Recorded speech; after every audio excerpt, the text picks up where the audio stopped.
आप संयम से दूर रहना चाहते हैं, शब्दों की शक्ति को उपयोग करना चाहते हैं, आप तीर का इस्तेमाल करना चाहते हैं और धनुष से रिश्ता नहीं रखना चाहते। धनुष होता है, आप समझते नहीं हैं, भीलों के पास जो होता है धनुष, ताकत उसमें होती है, तीर में नहीं होती। धनुष जितना ज़्यादा पीछे हटाया जा सकता होगा, धनुष में जितनी ज़्यादा कड़क होगी उस हिसाब से तीर चलेगा, ताकत उस हिसाब से होगी। और धनुष अगर कमज़ोर रहता तो भाई साहब तीर चलाते रहिए, चलेगा नहीं। धनुष से मतलब है हमारा वो जवान, वो जिह्वा जो मंत्र उच्चारण करने के लिए लायक है।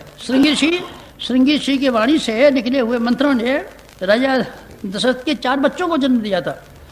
4 बच्चों को श्रृंगी ऋषि गुरु वशिष्ठ से कहा आप पुत्र श्री करा दीजिए, उन्होंने कहा हम नहीं करा सकते क्योंकि हमारी संतानें उत्पन्न हो गई हैं।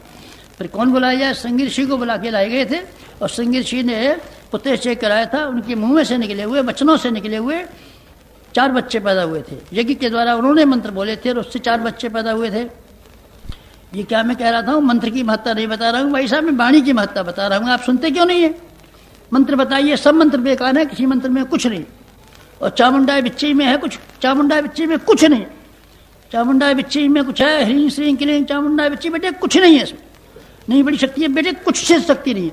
तो क्यों नहीं शक्ति है? इसलिए शक्ति नहीं है, इसको चलाने के लिए, इसको जप करने के लिए वो व्यक्तित्व चाहिए, वाणी करने के लिए वो जिह्वा चाहिए, जीव चाहिए, जिससे कि मंत्र हो जाते हैं।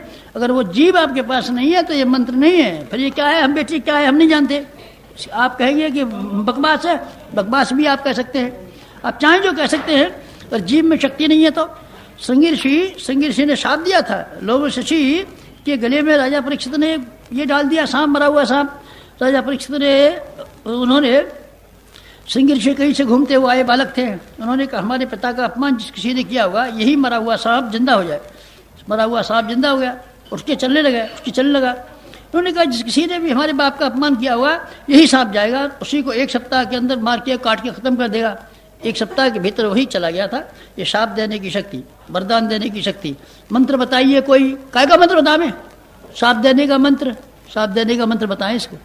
ऐसा मंत्र बताइए, वरदान देने का क्या मंत्र बताते? नहीं साहब कोई अक्षर बता दीजिए, अक्षरों में कोई ताकत नहीं। तो ताकत कहाँ से आती है? ताकत भाई साहब वहीं से आती है जहाँ मैं आपसे निवेदन कर रहा था, आपको संयम करना सीखिए। आध्यात्मिक जीवन में चलना चाहते हैं तब, और सांसारिक जीवन में चलना चाहते हैं तब। स्वास्थ्य आपको चाहिए तब, मंत्र विद्या का चमत्कार चाहिए तब। दोनों में से कोई भी कीजिए, चाहे भौतिक चाहे आध्यात्मिक, हर हालत में आपको इंद्रियों का संयम करना ही पड़ेगा। इंद्रियों का संयम करना चाहिए। इंद्रियों का संयम का मतलब ये होता है आपने अपने जीवन में जो 4 सुराख कर रखे हैं, 1 सुराख को बंद कर देना। 1 सुराख को आप बंद करेंगे, ताकत जमा होती चली जाएगी। और आप ये समझना चाहें तो समझ सकते हैं, कहीं से ताकत आना शुरू हो गई। आप मान लीजिए मुझे कोई ऐतराज नहीं है, कोई भगवान आपको वरदान दे रहा है, ताकत दे रहा है, शक्ति दे रहा है, चमत्कार दे रहा है, आप यूँ कहते रहे, मैं आपसे लड़ने वाला नहीं हूँ। असलियत बात होगी कि आपने अपनी तबाही जो अपने हाथों से कर रहे थे, बर्बादी को बंद कर दिया और बर्बादी के चमत्कार दिखाई पड़ने लगे आपको अच्छे स्वास्थ्य के रूप में। ये वरदान है, हाँ वरदान है। दीर्घ जीवन के रूप में वरदान है, हाँ ये वरदान है।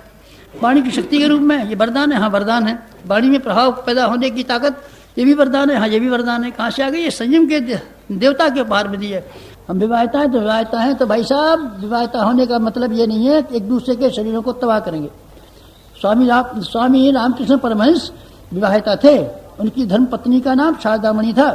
दोनों एक दूसरे की भरपूर सेवा करते थे और भरपूर प्यार करते थे। लेकिन कोई ज़रूरी नहीं है कि आप एक दूसरे के शरीरों को खराब करते जाएं, एक दूसरे को तबाह करते जाएं, एक दूसरे की जीवनी शक्ति को निचोड़ते जाएं और एक दूसरे को बीमारी के मौत में और बीमारी में धकेलते जाएं, तभी आपका प्यार होता है। क्या बात है? ब्याह से यही मतलब होता है आपका?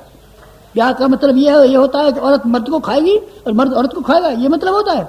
ये मतलब नहीं होता। ये अनीति की राह पर है। गांधी जी ने एक किताब लिखी है जिसका नाम है अनीति की राह पर, सस्ता साहित्य मंडल से छपी है, आप किसी खद्दर भंडार से खरीद सकते हैं। उसमें उन्होंने दाम्पत्य जीवन का चित्रण करते हुए लिखा है, स्त्री और पुरुष भाई भाई के तरीके से भी रह सकते हैं। आप अपनी औरत के साथ में भाई भाई के तरीके से नहीं रह सकते, नहीं रह सकते, तभी उसकी मर्यादा होनी चाहिए। गाय बैल से तो शिक्षा लीजिए आप। बैल गायों के झुंड में रहता है। जब गाय को कोई जरूरत पड़ती है, जब उसको बच्चा होने की जरूरत समय आ जाता है, तब वो प्रार्थना करती है और सांड उसकी सेवा करता है। सांड 1000 गायें चलती रहेंगी, क्या मजाल है? नीचे से ऊपर आंख उठा करके देखे, बकरियां रहती हैं, भेड़ें रहती है, भैंस रहती हैं, दूसरे सारे सृष्टि के जानवर रहते हैं। मर्द और औरत सब साथ साथ घूमते रहते हैं। क्या मजाल है? कोई किसी को छुए, किसी को देखे।